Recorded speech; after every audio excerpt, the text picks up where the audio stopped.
What's up YouTube, Wicked here, and I've been waiting for this rerun for a long time.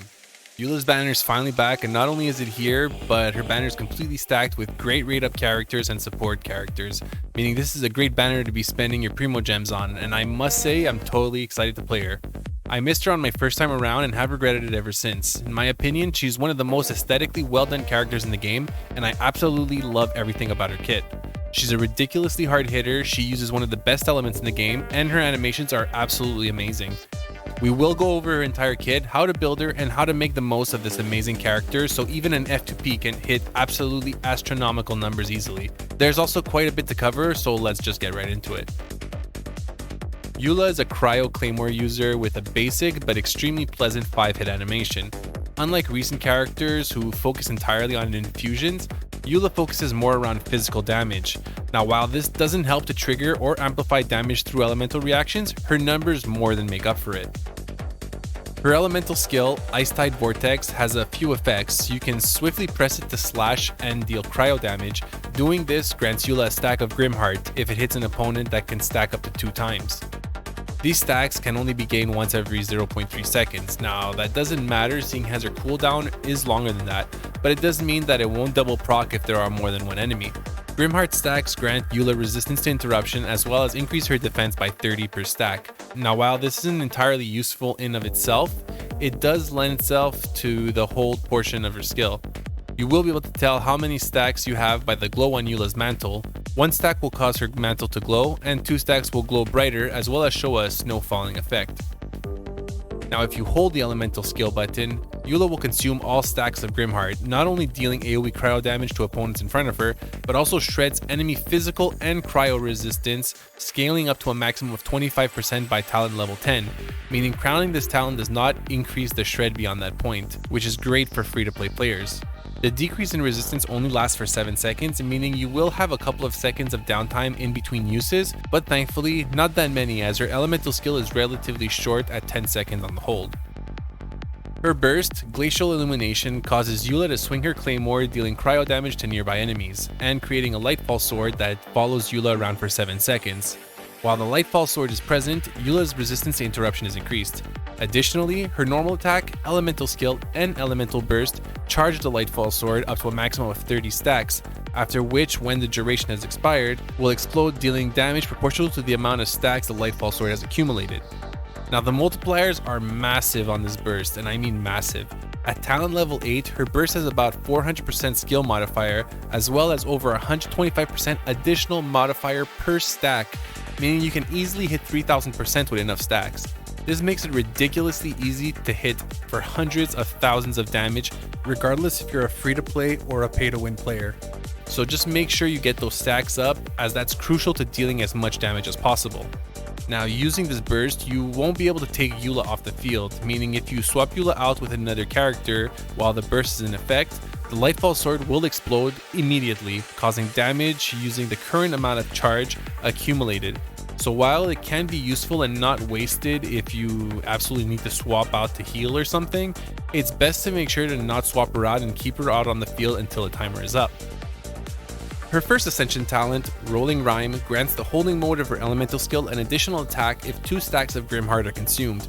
This attack summons a smaller shattered Lightfall that explodes immediately, dealing 50% of the basic physical damage done by her elemental burst, Glacial Illumination.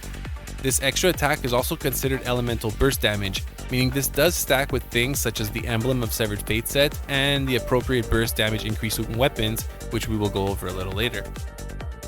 Her second Ascension talent, Wellspring of Warlust, causes the cooldown of her elemental skill to reset when you use her burst ability. Not only that, but it also grants you 1 stack of Grimheart, which essentially saves you rotation time to ensure that you have 2 stacks ready at all times. Lastly, her utility passive grants you a 10% chance to receive double the product when crafting character talent materials, which can be useful during certain moments of the game. Moving on to Eula's Constellations, not only are there quite a bit of quality of life additions here, but unfortunately they also give some additional power depending on how they are used. Her C1 grants Eula a 30% physical damage increase for 6 seconds when a Grimheart stack is consumed. This can stack up to a maximum of 18 seconds, meaning you will need to consume 3 stacks of Grimheart, which will require you to do 2 rotations of her elemental skill. Her C2 decreases her elemental skill's holding mode to make it identical to the tapping cooldown, meaning not only are you no longer limited by your cooldown to proc her physical and cryo shred, so you can keep it up indefinitely, but it also lets you cast your skills over and over again without the extended downtime. Her C4 increases the damage her Lightfall swords deal by 25% versus opponents who have less than 50% HP. And lastly, her C6 causes her Lightfall swords created by her burst to immediately start with 5 stacks, as well as her attacks giving her elemental burst a 50% chance to grant an additional stack of energy. Now, as usual, Constellations aren't very free-to-play friendly, but if you do have the resources for it, getting Eula to C1 or even C2 might be beneficial if you plan on running her as a main DPS. In a duo DPS setup, C2 might not entirely be necessary as she won't be on the field nearly as long, so you can call it at C1 and just move on. For team compositions, Eula can be used in a main or duo DPS setup. Personally, I find it hard to stick to a main DPS setup as I prefer quicker rotations to use multiple skills from multiple characters. Because of this, I wouldn't go past Constellation 1 if I had the option, and I would throw her in a team with someone like Raiden Shogun. In my opinion, Raiden Shogun is probably one of her best partners. Not only does Raiden's elemental skill give you additional damage in the form of support DPS, but her burst aligns with Eula's downtime, meaning they won't be getting in each other's way for field time. Not only that, but their elemental reaction caused by Cryo and Electro, Superconduct, lowers enemies' physical defense, meaning this lets Eula hit even harder, and due to low cooldowns on both of these units, lets you keep reactions up pretty much indefinitely. If you don't have Raiden Shogun, you could use Fischl, Beidou, or even Lisa, who also has a physical damage shred on her Lightning Rose ability. Other than that, you can fill in the rest of the spots with whoever you wish. Zhongling and Bennett together would let you get that pyro resonance, as well as giving you the ability to use the elemental reaction Melt. Xingqiu is a great support as well, and also lets you freeze enemies when used with Eula. If you are looking for a shield, Xinyan can be one of your best options, as not only is she an additional pyro unit to grab the pyro resonance, but her additional physical damage increase to the party and physical damage shreds can be extremely useful for Eula. If not, you can use Zhongli, if you have him, as he's also an amazing addition, not only for the additional resistance shreds, but also because his shield would let you focus on getting stacks on Eula's burst without wasting time needing to dodge and getting out of the way for attacks. When it comes to artifacts and sets, I would focus on physical damage sets to not only increase the massive burst damage for her elemental burst, but she will be required to remain on the field during the burst rotation, meaning she will be using her normal attacks during that time. So increasing your physical damage percentage would be your best bet for this.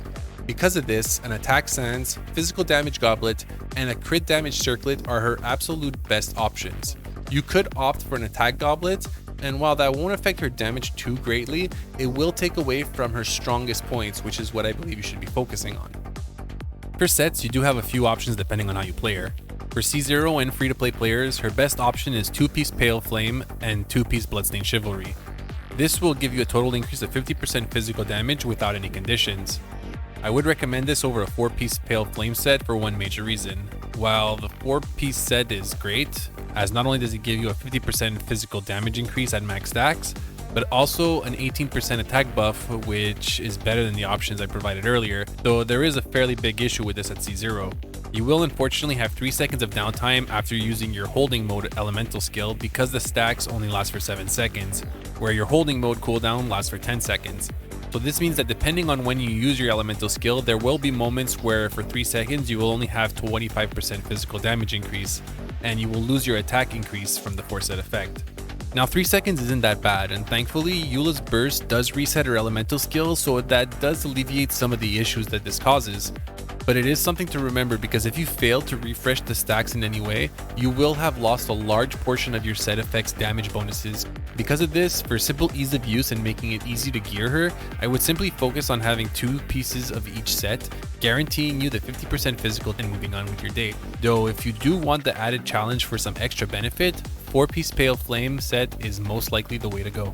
The only way to make this issue non-existent is by obtaining Eula's second constellation, as that lowers the cooldown of her holding mode skill. Unfortunately, this isn't really feasible for everyone. You could opt for an Emblem of Severed Fate set if you really want to amplify her burst damage to the maximum degree.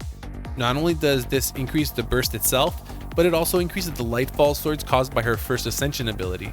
Unfortunately, it will be quite a bit harder to max out her damage if you use this set, as a lot of your substats will need to go into energy recharge to ensure you reach a level that's equivalent or greater than 50% that you would be getting from the physical damage sets, meaning you're going to need at least over 200% energy recharge to even be equal to the recommended sets. Other than that, you don't really have many other options, so I would focus all your resin into obtaining perfect or near perfect physical damage sets.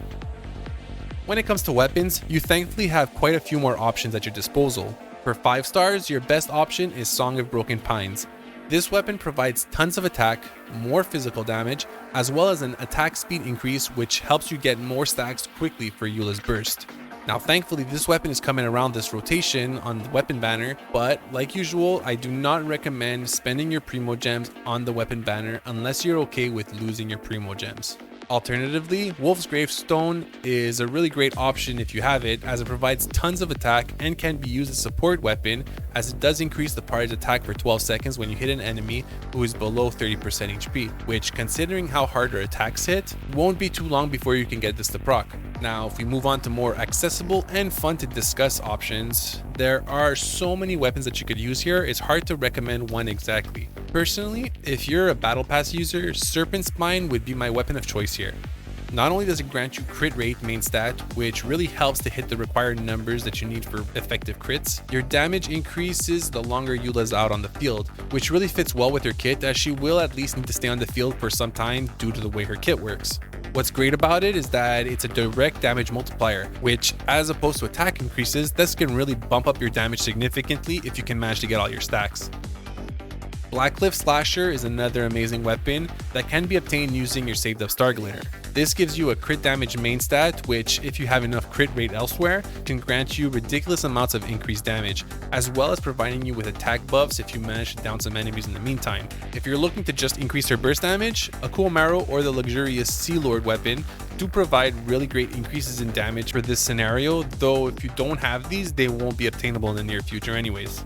The most free-to-play option would be the craftable weapon that is obtainable in the Dragonspine region, the Snow Tomb Star Silver. This weapon grants you even more physical damage at its main stat, as well as an additional attack that deals a pretty decent amount of damage when doing a normal attack, and an even stronger version of it when attacking an enemy that is affected by cryo. Now, the cooldown on this weapon's effect is fairly high at about 10 seconds, and with how much physical damage you will be stacking by other means, I wouldn't say this weapon is absolutely necessary, but it does fill in the spot nicely if you don't have any of the weapons that I mentioned previously. Lastly, if you really want to take it easy, you could just run a prototype archaic if you already have that available.